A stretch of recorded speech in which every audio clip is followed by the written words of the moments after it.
غصہ ایسا نہیں ہے کہ ہمیشہ بندے نے کرنا ہی نہیں ہے۔ نبی مکرم صلی اللہ علیہ وسلم کو کچھ مرتبہ آپ نے غصہ کیا اور اتنا غصہ کیا کہ آپ کا چہرہ سرخ ہو گیا، لیکن کب کرنا ہے؟ جب اللہ تعالیٰ کی حدود کا معاملہ ہو، اسلام اور دین کا معاملہ ہو۔ ہمارا الٹ حساب ہے، اگر اسلام اور دین پر کوئی بات آ رہی ہو تو تب ہم اکثر خاموش رہتے ہیں، اور اگر اپنی ذات پر آ رہی ہو تو مرنے مارنے پر تیار ہو جاتے ہیں۔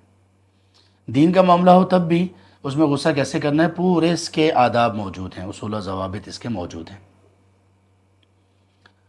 جو شخص دین کے معاملے میں مخالفت کر رہا ہے دین کی، اور وہ جاہل ہے، اس کے پاس علم نہیں، اس کے ساتھ نرمی ہے، جیسے وہ شخص مسجد میں آئے تھے ایک صحابی، اور انہوں نے آ کر پیشاب شروع کر دیا۔ آپ صلی اللہ علیہ وسلم نے، صحابہ رضی اللہ عنہ اٹھے اور ڈانٹ ڈپٹ کرنے لگے، روکنے لگے، آپ نے کہا نہیں، چھوڑ دو۔ پھر اس کے بعد آپ نے پیار سے ان کو سمجھایا۔ تو جو جاہل ہوتے ہیں، جہلا ہوتے ہیں، ان کے ساتھ نرمی ہوتی ہے۔ تو غصہ پھر کہاں تھا؟ وہ صحابہ جو رضی اللہ عنہ مجمعین نبی صلی اللہ علیہ وسلم کی تربیت میں تھے، بہت کچھ سیکھ چکے تھے، ان میں سے کچھ صحابہ نبی صلی اللہ علیہ وسلم کے پاس آئے۔ ام المؤمنین سیدہ عائشہ رضی اللہ عنہ سے پوچھا کہ آپ کی عبادات کی روٹین کیا ہے؟ آپ نے فرمایا کہ وہ عبادات تو ایسے ایسے کرتے ہیں، رات کا قیام بتایا، دن میں روزے رکھنا بتایا، اور اسی طرح دیگر چیزیں بتائیں۔ تو وہ انہوں نے اپنی عبادات کو بہت چھوٹا اور حقیر سمجھا، اور انہوں نے کہا کہ آپ صلی اللہ علیہ وسلم کا مقام و مرتبہ اتنا بلند ہے، اور آپ اس کے باوجود اتنی عبادت کر رہے ہیں، ہم تو ہیں ہی بہت گناہ گار۔ تو انہوں نے یہ کہا کہ ایک نے کہا کہ میں اب کے بعد رات کو سوؤں گا نہیں، پوری رات قیام کروں گا۔ ایک نے کہا کہ میں اب کے بعد کبھی بھی روزہ، کسی بھی دن روزہ چھوڑوں گا نہیں، ہر روز روزہ رکھا کروں گا۔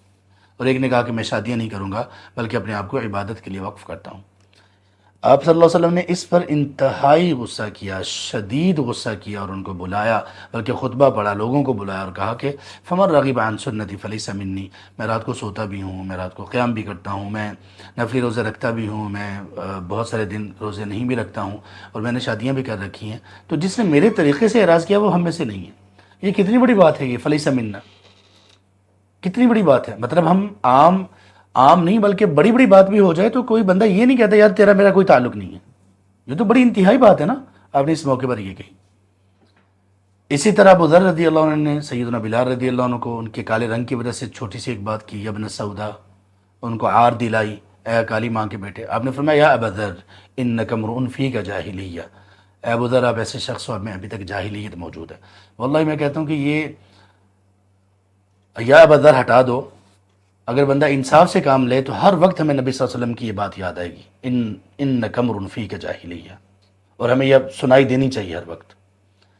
ہمیں دیندار لوگوں کی میں بات کر رہا ہوں، ہم اپنی بات کر رہا ہوں، اپنے لوگوں کی بات کر رہا ہوں، دینداروں کی، کہ ان کو یہ اگر وہ واقعی ہی اس حدیث کو لے لیں تو ہر وقت اس کے کانوں میں یہ آواز سنائی دے کہ تم ایسے شخص ہو، مرد ہو یا خاتون، کہ تم میں ابھی تک جاہلیت موجود ہے، ہم میں ابھی تک جاہلیتیں موجود ہیں۔ تو آپ نے غصہ بھی کیا، تو غصے کو کہاں کرنا ہے کہاں نہیں کرنا، عموماً طبیعت میں نرمی ہونی چاہیے ایک مومن کی، اور غصہ صرف وہاں پر ہو جہاں پہ ضرورت ہو اور اس کے فوائد زیادہ۔